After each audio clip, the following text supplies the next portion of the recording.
nila, ha? Yung kanila. Sa gitna ng aming interview, nagkwento rin si Edu tungkol sa iba pa niyang anak sa unang pagkakataon. Sa kung anak will be playing for the Sunset, si Babulay. Enzo. Enzo, yung nakita ko dati, 16 years old, is now 6'1". And will be playing for Lasal. My daughter Si Adi. is in first year college. Okay. How involved do you get dun sa mga buhay nila? Dahil ako, wow.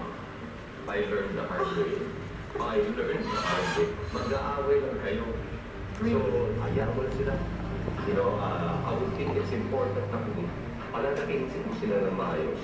Or they'll be able to make the right decisions. At kung sakaling matapilok, kailangan doon ka pa rin sa mga sila. So, what do you guys normally talk about? Kung... I try to be Piaguanyo. Wow. Hindi magpalitan ng director. Parang ikaw. Diba? Pero doon pupunta yun eh. Oo nga. Binibigyan man niya ng laya ang kanyang mga anak na tahakin ang landas na nais nila. Ayon kay Edu, nagpapaka-involved naman siya kapag love life ni Luis ang pag-uusapan. Yung magsisinungaling, never.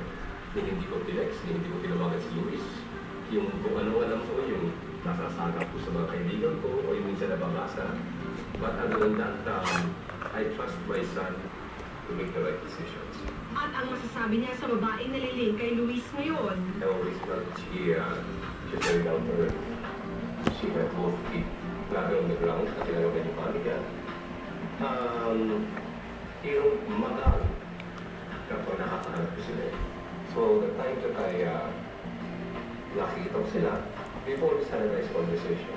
Edu, you recently had a wing in a hospital built.